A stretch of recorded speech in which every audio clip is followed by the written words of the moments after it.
Have your notes here for 10-2, day 3. So also, you might want to have your reference sheet pulled up. This was from your homework last night, so hopefully you have this filled out. And again, so what we're doing is we're making a polynomial that mimics some function. And that polynomial is called a Taylor polynomial. Now, each polynomial that we've created so far, we have created it where it's been centered at 0. So my polynomial, the pink function, is centered at 0. That means starting at 0, it's a perfect fit to our function, and it follows it to the left and to the right for a good ways out as I progress outward from 0. So they've all been centered at 0. Today we're going to look at, well, I could totally center one at some other x value. So I could center one here. I could start it here and make it a perfect fit here, and then have it work its way out from there to fit it. I can start them wherever I want. So today we're going to kind of take our pink function that we're creating, our Taylor polynomial. Instead of creating it at 0, we might create it at 2. So it's kind of like we're taking our polynomial and we're shifting it over 2. But we're shifting it over and following the function at the same time. Okay, so that's kind of big picture of what's going on today. So, 10-2, day 3. I want to introduce a new vocabulary word to you. So far, we've been looking at Taylor polynomials centered at 0. These are special, and they're also called, when we look at them as a series, the ones that are centered at 0, they're also called a Maclaurin series. They have a special name. The ones centered at 0 have a special name. We'll look at more today that aren't centered at 0. So, that's on the back. Let's do an interesting problem here. It says, create the fourth order Taylor polynomial for cosine of x. No, for cosine of 2x, my bad. So the problem in the example is cosine of 2x. I kind of highlighted this to make sure you realize this is messy. So when you go to take your derivatives, make sure you follow it with times the derivative of the messy. So I went ahead and did my 4 derivatives. You can see I chain ruled each time. And I went ahead and subbed in 0 and found the values of my derivatives at 0. Now, it's time to make my polynomial. So I take f of 0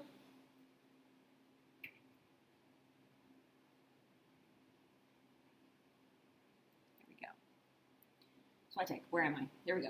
F of 0 plus first derivative over 1 factorial, second derivative, 2 factorial, third derivative, and fourth derivative over 4 factorial. And I simplify that down. So this polynomial simplifies to this. And I just wanted to point out that this polynomial mimics cosine of 2x. So I kind of wrote it kind of like that. Cosine of 2x is approximately this polynomial for a while. Okay, good. So I've done the problem. Now, go to your reference sheet. Do you see where you have the Taylor polynomial for cosine of x? On your reference sheet, this is what you have written for cosine of x. I don't know, you may have extended yours further or whatever, but this is what you have for cosine of x. The problem that we just did wanted a Taylor polynomial to approximate cosine of 2x. Watch this. What if I just subbed in 2x into my Taylor polynomial on my reference sheet? Sub in 2x there, sub in 2x there, and sub in 2x there.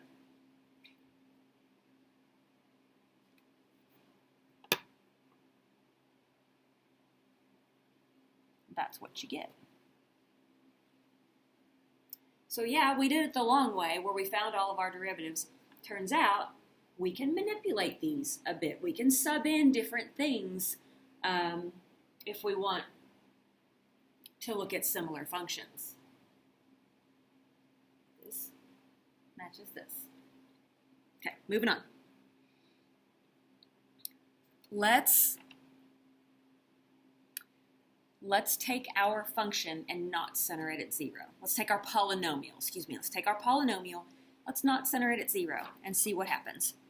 So keep in mind, the way we create a polynomial is we take f of 0, the derivative at 0, the second derivative at 0, and so forth, because we're centered at 0. So if we want to center it somewhere else, at some value a, yes, let's say we want this centered not at 0 anymore. Let's say we want it centered at some number called a. Here's what we're going to have to do. We don't want f of 0 anymore. We want f of a. We want to sub in that number wherever it's centered. Plus, we want our first derivative at a, not 0. And we need to keep in mind, let's say that a represented a positive number. So let's say that a was like 2. So f of 2, the first derivative at 2. Now I have to take my pink polynomial and I have to shift it right 2. Do you remember from pre-cal what a horizontal shift right looks like? That's what a horizontal shift right looks like.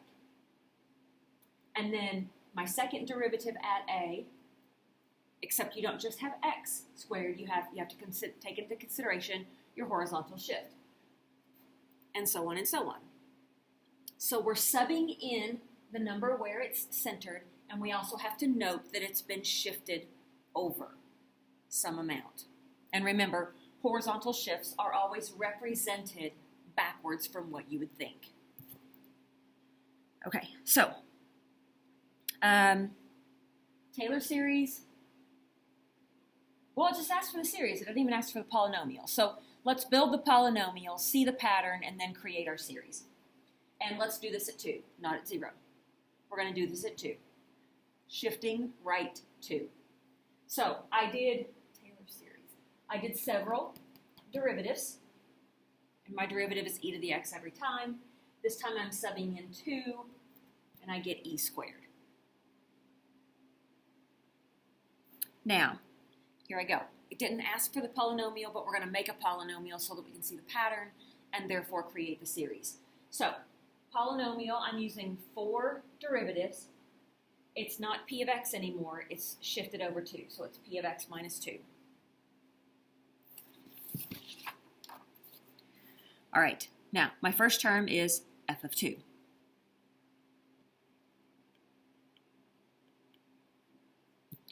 My second term, my next term, is first derivative with 2 plugged in over 1 factorial and then my quantity to the first. But don't forget your quantity has to contain the shift. So I'm going to go first derivative with 2 plugged in over 1 factorial. And I would have done this, except now I have to do this, right 2 to the first. Next derivative with 2 plugged in, 2 factorial, shift it, squared.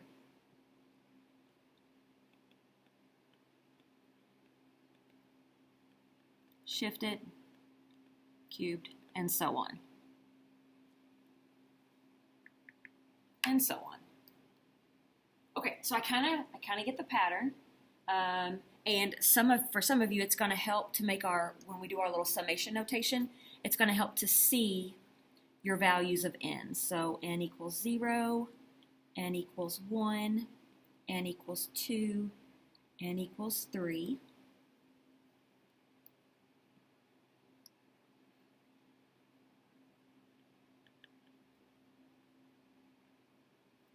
Okay, it doesn't alternate, so we don't need the -1 to the n power.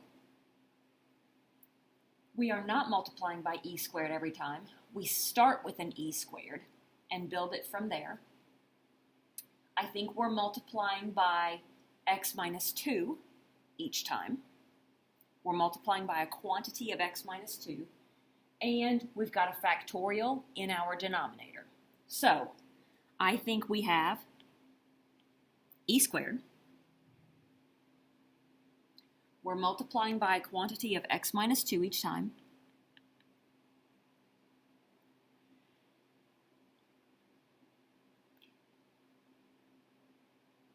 Check and make sure that the exponent that I put on there works for every term.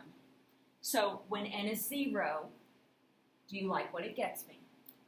When n is 1, do you like what it gets me? When n is 2, do you like what it gets me? I do. Now we need the factorial.